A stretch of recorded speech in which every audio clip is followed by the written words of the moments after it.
அனைவருக்கும் வணக்கம். ரிஷபராசிக்காரர்களுக்கு ஜனவரி 26ஆம் தேதி முதல் அடுத்த 7 நாட்களுக்கு புதிய வாய்ப்பும் வெற்றி மீது வெற்றி வரக்கூடிய அற்புதமான நேரமாக அமைவதற்கான சூழல் எந்தெந்த விஷயங்களில் நிறைவாக கிடைக்கப் போகிறது என்பதை ஆராய்ந்து பார்க்கும் போது ராசியின் அதிபதியாக இருக்கக்கூடிய சுக்கிரன் மிகவும் வலுவாக கர்மஸ்தானம் என்று சொல்லக்கூடிய 10ஆம் இடத்திலிருந்து 28ஆம் தேதி முதல் லாபஸ்தானத்தில் உச்சம் பெற போகிறார். ராசியின் அதிபதியான சுக்கிரனின் உச்சம் என்பது மிக பெரிய அளவில் எதிர்பார்க்கக்கூடிய மிக சிறப்பான நல்ல மாறுதலையும் வெற்றி வாய்ப்பையும் வலுவாக அள்ளி கொடுக்கிறது. எனவே எதிர்பார்ப்பதை காட்டிலும் ரிஷபராசிக்காரர்களுக்கு லாபஸ்தானத்தில் உச்சம் பெறக்கூடிய ராசியின் அதிபதியான சுக்கிரனின் அமைப்பால் புதிய வாய்ப்பும் வெற்றி மீது வெற்றி வரக்கூடிய இனிமையான நேரமாக அமைவதற்கான சந்தர்ப்பங்களை பல விஷயங்களில் மிகவும் நிறைவாகவும் மகிழ்ச்சி நிறைந்தவையாகவும் மாற்றி கொடுக்க போகிறது. அது மட்டுமல்லாது லாபஸ்தானத்தில் உச்சம் பெறும்போது அங்கு மிக வலுவாக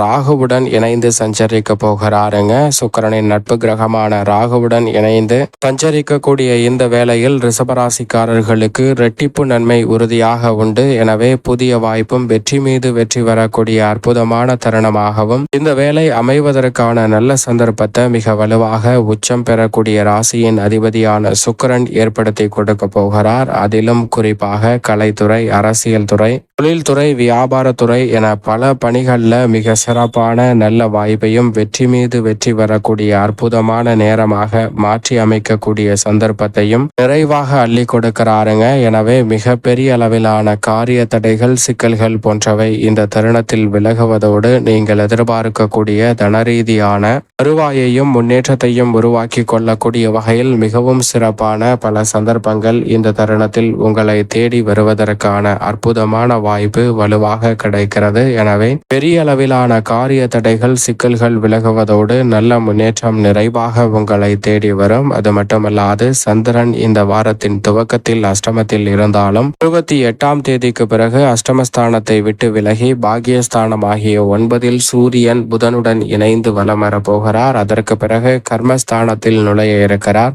வளர்பிறை சந்திரனாகவும் ராசியின் ராஜ யோகாதிபதியான சந்திரனின் அமைப்பு இருக்க இந்த வேளையில் ரிஷபராசிக்காரர்கள் முதல் 2 தினங்கள் மட்டும் சந்திராஷ்டமம் இருப்பதால் 26, 27 ஆகிய தேதிகளில் உறுதியாக தாங்கள் உண்டு தங்கள் வேலை உண்டு என்று இருப்பது நல்லது. தேவையற்ற வீண் வாக்குவாதங்களை தவிர்ப்பதன் மூலம் பல்வேறு வகையான மன சங்கடங்களை தவிர்ப்பதற்கான சூழல் நிறைவாக கிடைக்கும். குறிப்பாக ரிஷபராசிக்காரர்களுக்கு ராசியின் உச்ச அதிபதியாகவும் பார்க்கப்படுகிறார் சந்திரன். எனவே அவர் அஷ்டமத்தில் இருக்கக்கூடிய இந்த வேளையில் அதிக விழிப்புணர்வுடன் நடந்து கொண்டால் பெரிய அளவிலான தடைகளை முற்றிலுமாக விளக்க முடியும். அது மட்டுமல்லாது 28, 29 ஆகிய தேதிகளில் அமாவாசை நிகழ்வு சூரியனுடன் இணைந்து பாகியஸ்தானத்தில் ஏற்படுத்துகிறாருங்க.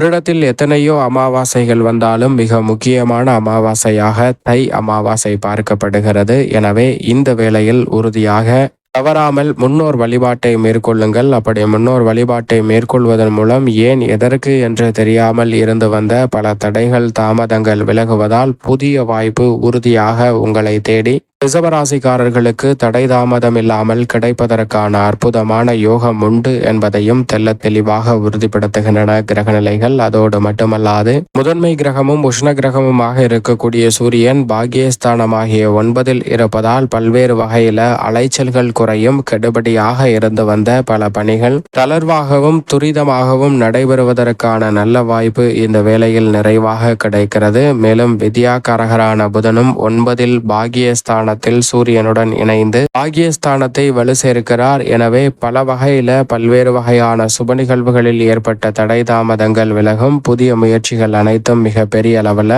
வெற்றியையும் முன்னேற்றத்தையும் பெறக்கூடிய வகையில் விளக்குகள் நல்ல மாற்றத்தை சந்திப்பதற்கான சாத்தியக்கூறுகள் நிறைவாக கிடைக்கிறதுங்க. எனவே நீங்கள் எதிர்பார்க்கக்கூடிய பல சிக்கல்கள் இந்த தருணத்தில் விலகும். நீதிமன்ற வழக்குகள் உள்ளிட்ட பல சிரமங்கள் விலகி முன்னேற்றத்தை நிறைவாக சந்திக்கக்கூடிய வகையில் பல அற்புதமான வாய்ப்புகள் உங்களை தேடி வருகிறது. ரிஷபராசிக்காரர்கள் சரியாக பயன்படுத்திக் கொள்ளுங்கள். அதோடு மட்டுமல்லாது இந்த வேளையில் ஜென்மராசியில் வீற்றிருக்கக்கூடிய குரு பகவான் வக்ரகதியில் தான் இந்த வாரம் முழுவதும் வருகிறார். வக்ரகதியில் வலம் வரக்கூடிய இறுதி வாரமாக இந்த வாரம் அமைவதால் இருப்பதால் குருவின் அமைப்பால் உறுதியாக பல்வேறு வகையான சுப நிகழ்வுகளை தடையில்லாமல் சந்திக்க முடியுங்க. இந்த வாரத்திற்கு பிறகு ஜென்ம ராசியில் வலுவாக அமர போகிறார் வக்ர நிவர்த்தி பெற்று.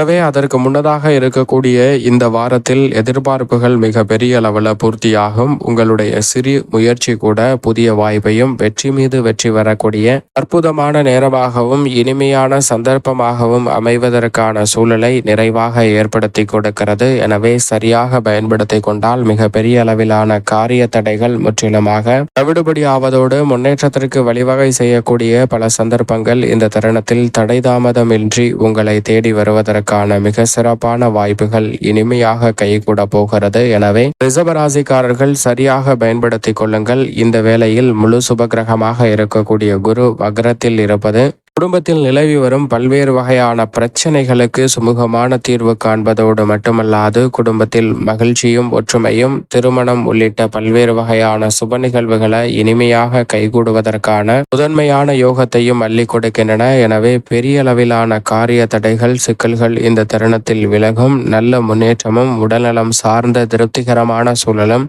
நிறைவாக அமைவதற்கான அற்புதமான யோகம் இந்த தருணத்தில் கிடைக்கிறது என்பதை திட்டவட்டமாக உறுதிப்படுத்துகின்றன. அதோடு மட்டுமல்லாது உத்தியோகம் சார்ந்த பணிகளில் மிக வலுவாக ஆட்சி பலம் பெற்று கர்மஸ்தானம் என்று சொல்லக்கூடிய 10ஆம் இடத்தில் நிலை கொண்டிருக்கிறாருங்க சனி.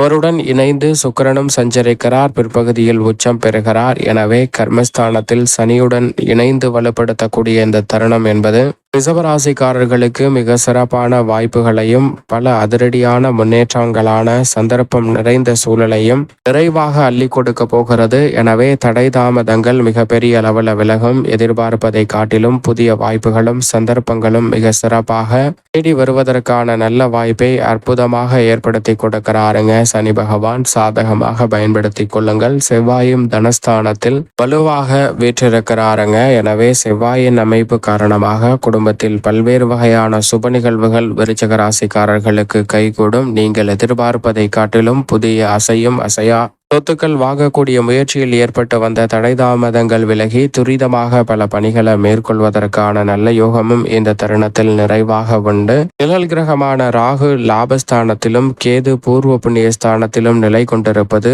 பெரிய அளவிலான நல்ல சந்தர்ப்பங்களை அதிரடியாகவும் மிக சிறப்பாகவும் இந்த தருணத்தில் பெற்று தருவதற்கான வாய்ப்பை அபரிவிதமாக ரிஷபராசிக்காரர்களுக்கு ஏற்படுத்தி கொடுக்கின்றன. எனவே இந்த தருணத்தை சாதகமாக பயன்படுத்தி கொள்ளும் போது நிழல் கிரகம் ராகு லாபத்தில் சஞ்சரிக்கும் போது அவருடன் உச்சம் பெற்று ராசியின் அதிபதியான சுக்கிரனும் சஞ்சரிப்பது மிக சிறப்பான பொன்னான வாய்ப்புகளை உறுதியாக ரிஷபராசிக்காரர்களுக்கு ஏற்படுத்தி கொடுக்கும். எனவே சரியாக இந்த வேலையை திட்டமிட்டு கனகச்சிதமாக பயன்படுத்திக் கொள்ளுங்கள். மேலும் சாதகமாக மாற்றிக்கொள்ள ரிஷபராசிக்காரர்கள் வாரத்தில் ஏதேனும் ஒரு நாள் குலதெய்வ வழிபாட்டை இந்த தருணத்தில் மேற்கொள்ளுங்கள். குலதெய்வ வழிபாட்டை மேற்கொள்வதால் மிக சிறப்பான நல்ல வாய்ப்பும் முன்னேற்றத்திற்கான பல இனிமையான சந்தர்ப்பமும் ரிஷபராசிக்காரர்களை தேடி தடையில்லாமல் வருவதற்கான முதன்மையான யோகம் உறுதியாக கிடைக்கிறது.